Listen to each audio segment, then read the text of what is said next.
tawala ulimwengu wako.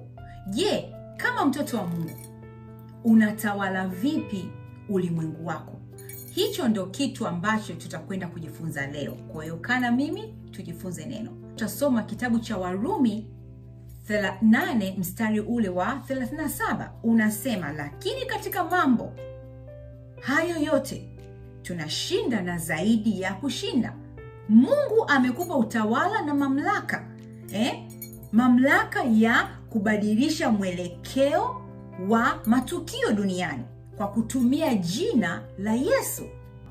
Katika kitabu cha Warumi 5 mstari wa 17 inasema, wao wapokeao wingi wa neema na kile kipawa cha haki watatawala katika uzima kwa yule mmoja Yesu Kristo. Kwa hiyo unachotakiwa kufanya kama mtoto wa Mungu, tawala katika maisha.